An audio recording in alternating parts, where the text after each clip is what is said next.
YouTube के शिक्षकों को कौड़ी भर का ज्ञान नहीं है। यह बताने वाली अंजना का वक्तव्य सुनकर लगा कि शायद अब पत्रकारिता का नया पाठ्यक्रम तैयार हो चुका है, जिसमें ज्ञान की परिभाषा स्टूडियो की बहसों में तय होगी और शिक्षा का मूल टीआरपी की तराजू पे तौला जाएगा।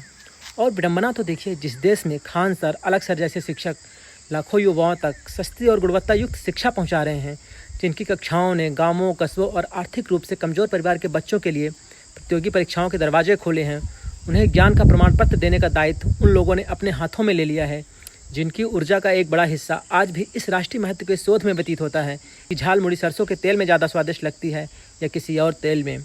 मेलोडी इतनी चॉकलेटी क्यों है और मेलोडी की आखिर शुरुआत कब हुई थी? यदि यही ज्ञान का सर्वोच्च मानक है तो सचमुच देश के शिक्षक संकट में हैं। अब इसे पत्रकारिता कहा जाए या चाटुकारिता, इसका निर्णय मैं आप लोगों के ऊपर छोड़ता हूँ, क्योंकि पत्रकारिता का धर्म है सत्ता से प्रश्न करना, शिक्षकों का उपहास करना नहीं। किंतु जब प्रश्नों की दिशा बदल जाती है और सत्ता की ओर उठने वाली उंगलियां शिक्षक की ओर मुड़ जाती हैं, तब लोकतंत्र का चौथा स्तंभ भी आत्ममंथन की मांग करता है। अंजना जी को शायद किसी शिक्षक के ज्ञान पर टिप्पणी करने से पहले अपने ही चैनल के 2 कालखंडों का अध्ययन कर लेना चाहिए, एक मनमोहन सिंह के समय का और दूसरा वर्तमान समय का। दोनों को साथ रखकर देखिए, स्टूडियो वही होगा, कैमरे वही होंगे, प्रश्नों का साहस और स्वर का तेवर बहुत कुछ बता देगा कि पत्रकारिता की यात्रा हुई किस दिशा में है।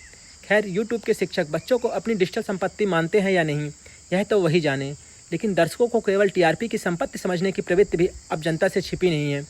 बाकी जो लोग वर्षों से विद्यार्थियों को पढ़ा रहे हैं, उन्हें कौड़ी भर का ज्ञान है या नहीं, यह बताने से पहले अपने पेशे की शेष विश्वसनीयता का लेखा जोखा भी कर लेना चाहिए, क्योंकि सम्मान पद से नहीं योगदान से मिलता है और शिक्षक का योगदान किसी स्टूडियो की तालियों का मोहताज नहीं होता। यह जनता को तय करना है कि उसे शिक्षक का दीपक चाहिए या शोर का बाजार, पत्रकारिता चाहिए या चाटुकारिता। धन्यवाद।